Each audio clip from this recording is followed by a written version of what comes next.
ಇವನು ಬ್ರಹ್ಮಾಸ್ತ್ರವನ್ನು ಪ್ರಯೋಗಿಸಿದ್ರೆ ವಾನರ ಸೈನ್ಯದಲ್ಲಿ ದೊಡ್ಡ ಅನಾಹುತವೇ ಸಂಭವಿಸಬಹುದು.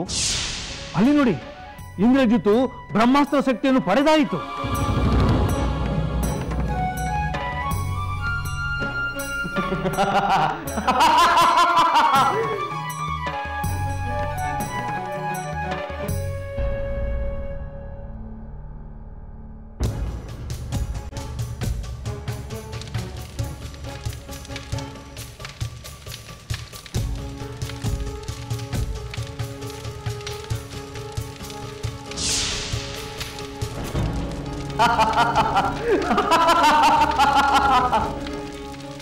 ರಾಕ್ಷಸ ವೀರರೇ, ಭಯವನ್ನು ಬಿಡಿ.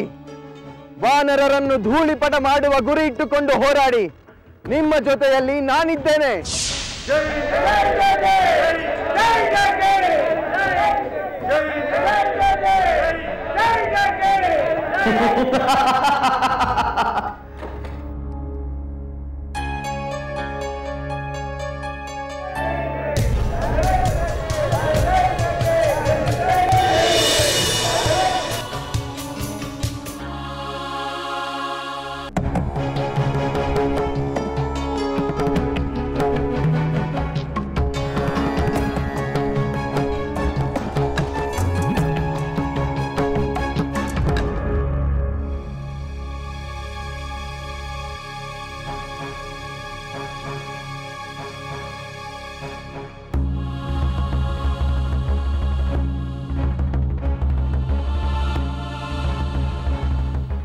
ಸುಲೋಚನಾ,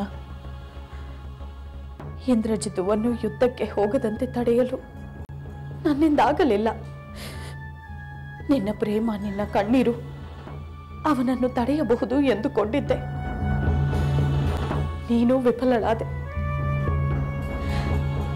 ಹೌದು ಅತ್ತೆಯವರೇ, ನಾನು ಅವರಿಗೆ ಯುದ್ಧಕ್ಕೆ ಹೋಗುವುದು ಬೇಡವೆಂದು ಪರಿಪರಿಯಾಗಿ ಬೇಡಿಕೊಂಡೆ. ಆದರೆ ಅವರ ಮನಸ್ಸು ಕರಗಲಿಲ್ಲ. ನನ್ನ ಮೇಲೆ ಕೋಪಿಸಿಕೊಂಡರು. ಕಡೆಗೆ ನನ್ನನ್ನು ಲೆಕ್ಕಿಸದೆ ಹೊರಟು ಹೋದರು. ತಂದೆ ಮತ್ತು ಮಗ ನಮ್ಮ ಮಾತನ್ನು ಕೇಳದ ಸ್ಥಿತಿ ತಲುಪಿದ್ದಾರೆ. ತಮ್ಮ ಪೌರುಷ ಪರಾಕ್ರಮಗಳ ಹೆಮ್ಮೆಯಲ್ಲಿ ನಮ್ಮ ಸಂಕಟ ಅವರಿಗೆ ಅರ್ಥವಾಗುತ್ತಿಲ್ಲ. ಆದರೆ ಈವರೆಗಿನ ಯುದ್ಧದ ಪರಿಣಾಮಗಳನ್ನು ನೋಡಿದರೆ ನನಗೆ ತುಂಬಾ ಭಯವಾಗುತ್ತಿದೆ ಸುಲೋಚನಾ. ಇಲ್ಲಿಯವರೆಗೆ ನಮ್ಮ ಕಡೆಯ ಅನೇಕರು ಅತಿರಥ ಮಹಾರಥರನ್ನು ಆ ಯುದ್ಧ ಬಲಿ ತೆಗೆದುಕೊಂಡಿದೆ. ಮುಂದೇನು ಕಾದಿದೆಯೋ, ಮತ್ಯಾರ ಸರದಿಯೋ ಏನು? ಹೌದು ಸುಲೋಚನಾ, ಅತಿಕಾಯನಂತ ಮಹಾಪರಾಕ್ರಮಿ ಮಡಿದು ಹೋದ. ಅವನ ತಾಯಿ ಧಾನ್ಯ ಮಾಲಿನಿಗೆ ಸಾಂತ್ವನ ಹೇಳಲು ನಾನು ಹೋಗಿದ್ದೆ. ಅವಳ ಪುತ್ರನಾದರೇನು, ನನ್ನ ಪುತ್ರನಾದರೇನು? ಇಬ್ಬರು ರಾವಣೇಶ್ವರರ ಪುತ್ರರೇ ಅಲ್ಲವೇ? ಧಾನ್ಯ ಮಾಲಿನಿ ದುಃಖವನ್ನು ತಡೆದು ಸಮಾಧಾನದಿಂದಿದ್ದಳು. ಆದರೆ ಅವಳು ಇನ್ನೊಂದು ವಿಚಾರವನ್ನು ಹೇಳಿದಳು. ಯಾವ ವಿಚಾರ ಅತ್ತೆಯವರೇ? ಅದನ್ನು ಹೇಳಿದರೆ ನೀನು ಆತಂಕ ಪಡುತ್ತೀಯ. ಯುದ್ಧದ ವಿಚಾರವೇ? ಹೌದು, ಯುದ್ಧದ ವಿಚಾರವೇ. ಹಾಗಾದರೆ ಅಪಾಯದ ವಿಚಾರವೇ ಆಗಿರಬೇಕು. ಹೌದು ಸುಲೋಚನಾ, ಅವಳು ಹೇಳಿದ ವಿಚಾರವನ್ನು ನಾವಿಬ್ಬರೂ ಚಿಂತಿಸಬೇಕಾಗಿದೆ. ಅಂದರೆ ಧಾನ್ಯ ಮಾಲಿನಿಯವರು ನನ್ನ ಪತಿಯ ಕ್ಷೇಮದ ವಿಚಾರವನ್ನು ಹೇಳಿರಬೇಕು. ಹೌದು, ನಾನು ಧಾನ್ಯ ಮಾಲಿನಿಗೆ ಸಂತಾಪ ಸೂಚಿಸಲು ಹೋದಂತೆ ಅವಳು ನಮಗೆ ಸಂತಾಪ ಸೂಚಿಸಲು ಬರುವ ಪ್ರಸಂಗ ಬರದಿರಲಿ ಎಂದು ಹೇಳಿದಳು.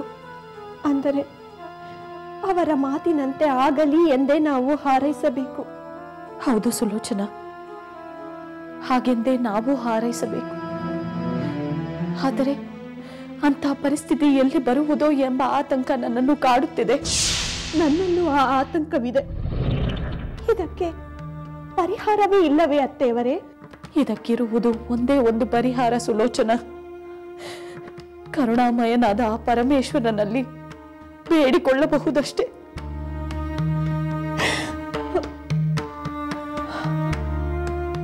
ಕರುಣಾಳು ಕೈಲಾಸನಾಥ, ನೀನೇ ಗತಿ ತಂದೆ.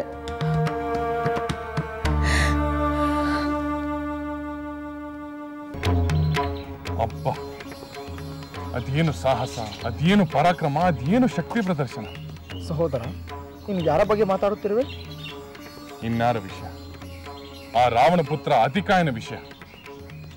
ಇನ್ನೊಬ್ಬ ಕುಂಭಕರ್ಣನಂತೆ ಅವನು ನಮ್ಮ ವಾನರ ಸೈನಿಕರನ್ನು ನಿಷ್ಕರುಣೆಯಿಂದ ಮರ್ದಿಸಿದ. ಲಕ್ಷ್ಮಣ, ನೀನು ಅವನನ್ನು ಸಂಹರಿಸಿ ನಮಗೆ ಮಹಾವಿಜಯವನ್ನೇ ತಂದುಕೊಟ್ಟೆ. ಅದರಲ್ಲಿ ಸಂದೇಹವೇ ಇಲ್ಲ ರಾಮಚಂದ್ರ. ಆದರೆ ಆ ರಾವಣನ ಇನ್ನೊಬ್ಬ ಪುತ್ರ ಮಂಡೋದರಿ ಸಂಜಾತ ಇಂದ್ರಜಿತು ಅತಿಕಾಯನಿಗಿಂತ ಹೆಚ್ಚು ಅಪಾಯಕಾರಿಯಾಗಿ ಯುದ್ಧ ಆರಂಭಿಸಿದ್ದಾನೆ. ಹೌದು ವಾನರೇಂದ್ರ, ನಮ್ಮ ವಾನರ ಸೈನ್ಯ ಭಯಭೀತಿಯಿಂದ ಪಲಾಯನ ಮಾಡುವಂತಾಗಿದೆ. ಈಗ ಇಂದ್ರಜಿತುವಿನನ್ನು ಬೇಗ ಗೆಲ್ಲಲು ತಕ್ಕ ತಂತ್ರ ರೂಪಿಸಬೇಕು. ಸಹೋದರ, ನಾನು ಆ ಇಂದ್ರಜಿತುವಿನೊಡನೆ ಹೋರಾಡಿ ಅವನನ್ನು ಪರಾಭವಗೊಳಿಸಬೇಕು, ಸಂಹರಿಸಬೇಕೆಂದು ತವಕ ಪಡುತ್ತಿದ್ದೇನೆ. ನಾನಂತೂ ಅದಕ್ಕೆ ಸಿದ್ಧನಾಗಿದ್ದೇನೆ. ಲಕ್ಷ್ಮಣ, ನಿನ್ನ ಆತ್ಮವಿಶ್ವಾಸವನ್ನು ನಾನು ಮೆಚ್ಚುತ್ತೇನೆ. ಆ ಇಂದ್ರಜಿತುವನ್ನು ಅಡಗಿಸುವ ಸಾಮರ್ಥ್ಯ ನಿನ್ನಲ್ಲಿದೆ ಎಂಬ ಭರವಸೆಯೂ ನನಗಿದೆ. ಆದರೆ ಅವನು ಮಾಯಾವಿದ್ಯೆಯಲ್ಲಿ ಪರಿಣಿತ. ಹಿಂದೆ ಅವನು ನಿಮ್ಮನ್ನು ನಾಗಪಾಶದಿಂದ ಬಂಧಿಸಿದ್ದನ್ನು ಮರೆಯುವಂತಿಲ್ಲ. ಹೌದು, ಆ ರಾವಣ ಪುತ್ರ ರಾತ್ರಿ ಯುದ್ಧ ಪ್ರವೀಣ, ಅದೃಶ್ಯನಾಗಿ ಯುದ್ಧ ಮಾಡಬಲ್ಲ. ಕಣ್ಣಿಗೆ ಕಾಣದೆ ಅವನು ಬಿಡುವ ಬಾಣಗಳನ್ನು ಎದುರಿಸುವುದು ಕಷ್ಟ. ಹಾಗೆಂದು ನಾವು ಸುಮ್ಮನೆ ಕೂರುವಂತಿಲ್ಲ. ಅವನು ಎಂಥ ಪ್ರವೀಣನೇ ಆದರೂ ಅವನನ್ನು ನಿಗ್ರಹಿಸುವ ದಾರಿಯನ್ನು ಹುಡುಕಲೇಬೇಕು. ಅಲ್ಲದೆ ಅಧರ್ಮವನ್ನೇ ಉಸಿರಾಡುತ್ತಿರುವ ಆ ರಾವಣ ಮತ್ತು ಅವನ ಪುತ್ರನಿಂದ ಧರ್ಮಯುದ್ಧವನ್ನು ನಾವು ನಿರೀಕ್ಷಿಸುವಂತಿಲ್ಲ. ನಿನ್ನ ಮಾತು ನಿಜ ಮಾರುತಿ. ಅಧರ್ಮಿಗಳನ್ನು ಎದುರಿಸಲು ನಾವು ನಮ್ಮದೇ ಆದ ಯುಕ್ತಿಯನ್ನು ಬಳಸಬೇಕಾಗುತ್ತದೆ. ಎಂತಹ ಬಲವಂತನಾದರೂ ಅವನಲ್ಲಿ ಯಾವುದಾದರೊಂದು ದೌರ್ಬಲ್ಯವಿದ್ದೇ ಇರುತ್ತದೆ. ಅದನ್ನು ನಾವು ಕಂಡುಹಿಡಿದು ನಮ್ಮ ಜಯ ಲಾಭಕ್ಕೆ ಪ್ರಯತ್ನಿಸಬೇಕು. ನಿನ್ನ ಸಲಹೆ ಸೂಕ್ತವಾಗಿದೆ ವಿಭೀಷಣ. ನಿನ್ನ ಸೋದರ ಮತ್ತು ಅವನ ಪುತ್ರನ ದೌರ್ಬಲ್ಯಗಳೇನೆಂದು ನಿನಗೆ ಚೆನ್ನಾಗಿ ಗೊತ್ತಿರುತ್ತದೆ. ಸಂದರ್ಭಾನುಸಾರ ನೀನು ಅವುಗಳನ್ನು ನಮಗೆ ತಿಳಿಸಿಕೊಡು. ಖಂಡಿತ ತಿಳಿಸುತ್ತೇನೆ ರಾಮಚಂದ್ರ. ಅದು ನನ್ನ ಪರಮ ಕರ್ತವ್ಯ.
ಮಹಾಪ್ರಭುಗಳಿಗೆ ಜಯವಾಗಲಿ.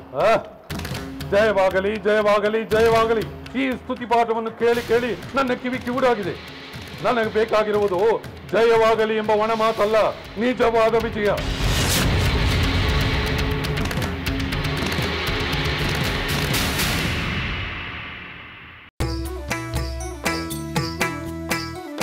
ಲಂಕೆಯಲ್ಲಿನ ದುರುಳ ದರ್ಪವು ಸೀತೆ ಸಹನೆಗೆ ಸೋತಿತು. ಅಂಕೆ ಇರದ ಅಸುರ ಕುಲವು ರಾಮ ಬಾಣಕ್ಕೆ ಅಡಗಿತು. ದೂರವಿರಲಿ ಸನಿಹವಿರಲಿ ರಾಮ ಹೃದಯ ನಿವಾಸಿನಿ. ಯುಗವು ಯುಗವು ಸಾಗಲಿ ಅಕಳಂಕ ಪ್ರೇಮ ಪ್ರಬೋಧಿನಿ. ಅಮರ ಗಾಧೆ ಧರಣಿ ಜಾತೆ ಸಾಧ್ವೆ ಸೀತೆ ಸುಚರಿತೆ. ಸಹನ ಶಕ್ತಿ ಪತಿಯ ಭಕ್ತಿ ಲೋಕಮಾನ್ಯ ವಂದಿತೆ.